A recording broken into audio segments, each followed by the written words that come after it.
একবার কল্পনা করুন তো, রাষ্ট্রপতি একটি অনুষ্ঠানে যাচ্ছেন, প্রধানমন্ত্রী জনসভায় বক্তব্য দিচ্ছেন, চারপাশে অনেক মানুষ, অনেক ক্যামেরা। কিন্তু এই ভিড়ের মাঝেই কিছু মানুষ থাকে যারা কথা বলে না, ক্যামেরার সামনে আসে না, কিন্তু তাদের একটি সিদ্ধান্তেই বাঁচতে পারে একটি জীবন, অথবা বদলে যেতে পারে পুরো দেশের পরিস্থিতি। এই নীরব মানুষগুলোর পরিচয় এসএসএফ।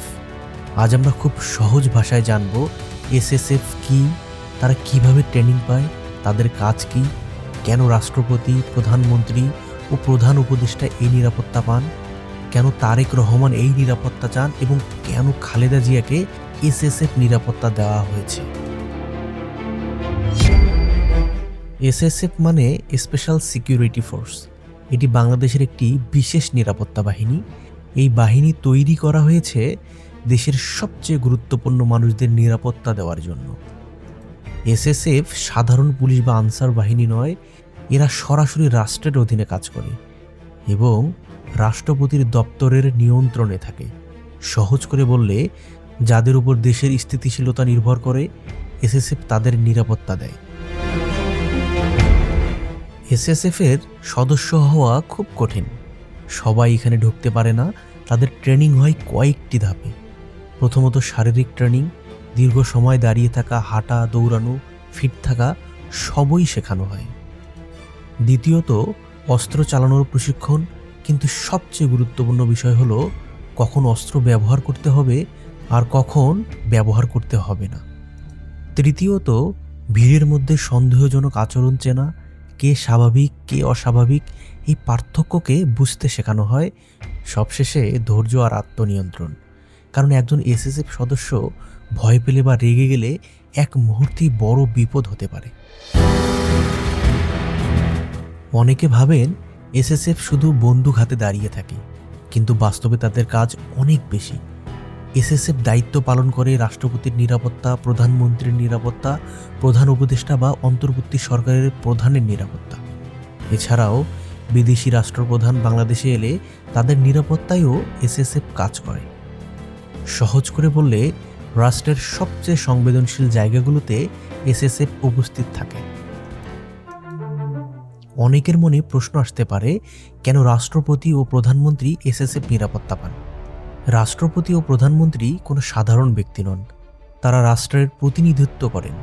তাদের উপর যদি হামলা হয়, তা শুধু একজন মানুষের ক্ষতি নয়, পুরো দেশের জন্য বড় সংকট। আর এই কারণেই বাংলাদেশের আইন অনুযায়ী রাষ্ট্রপতি ও প্রধানমন্ত্রীর নিরাপত্তা দেওয়া রাষ্ট্রের দায়িত্ব। এটি কোনো বিলাসিতা নয়, এটি রাষ্ট্র পরিচালনায় বিশেষ প্রয়োজন। যখন দেশে অন্তর্বর্তী সরকার হয়, তখন প্রধান উপদেষ্টা সরকার চালান। এই সময় দেশ থাকে খুব সংবেদনশীল অবস্থায়। নির্বাচন, রাজনীতি, আন্দোলন সব একসাথে চলে। এই কারণে প্রধান উপদেষ্টাকেও এসএসএফ নিরাপত্তা দেওয়া হয়।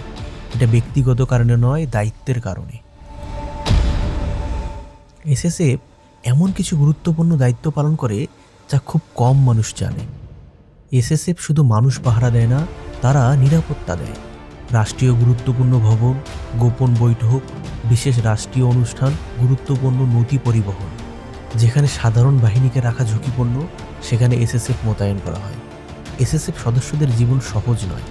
তাদের নির্দিষ্ট কাজের সময় নেই, নির্দিষ্ট ছুটিও নেই। অনেক সময় তারা জানেও না পরের দিন কোথায় দায়িত্ব পড়বে তাদের। কারণ নিরাপত্তার সবচেয়ে বড় শক্তি হলো গোপনীয়তা। অনেকেই প্রশ্ন করেন, সব রাজনৈতিক নেতা কেন এসএসএফ পান না? কারণ খুব সহজ। এসএসএফ সুবিধা দেওয়া হয় ঠিক তখনই যখন কোনো ব্যক্তির উপর হামলা হলে রাষ্ট্র সরাসরি ঝুঁকিতে পড়ে। এসএসএফ নিরাপত্তা স্থায়ী নয়। ঝুঁকি কমলে বা দায়িত্ব শেষ হলে এই নিরাপত্তা তুলে নেওয়া হয়। এটা অপমান নয়, এটাই নিয়ম। অনেকের মনে এখন প্রশ্ন জাগতে পারে, তাহলে তারেক রহমান কেন এসএসএফ নিরাপত্তা চান? তারেক রহমান একটি বড় রাজনৈতিক দলের শীর্ষ নেতা। তিনি সাবেক প্রধানমন্ত্রী খালেদা জিয়ার ছেলে। রাজনৈতিক বাস্তবতায় তার নিরাপত্তা নিয়ে আলোচনা আছে। এই কারণেই তিনি মনে করেন রাষ্ট্রের পক্ষ থেকে তাকে নিরাপত্তা দেওয়া উচিত। তবে একটি বিষয় পরিষ্কার, এসএসএফ নিরাপত্তা কারো স্বাভাবিক অধিকার নয়। এই নিরাপত্তা দেওয়া বা না দেওয়া সরকার ও রাষ্ট্র পরিস্থিতি বিচার করে সিদ্ধান্ত নেয়। খালেদা জিয়া বাংলাদেশের সাবেক প্রধানমন্ত্রী। আইন অনুযায়ী সাবেক রাষ্ট্রপ্রধান ও সরকার প্রধানরা নির্দিষ্ট পরিস্থিতিতে রাষ্ট্রীয় নিরাপত্তা পেতে পারেন। তার রাজনৈতিক অবস্থান, আগের সহিংসতার ইতিহাস এবং রাষ্ট্রীয় মর্যাদা, এই সব কিছু মিলিয়ে তাকে এসএসএফ নিরাপত্তা দেওয়া হয়েছে। এটা কোনো দলীয় সুবিধা নয়, এটা রাষ্ট্রীয় নিয়মের অংশ। এসএসএফ কোনো রাজনৈতিক বাহিনী নয়, এরা কাজ করে রাষ্ট্রের স্বার্থে।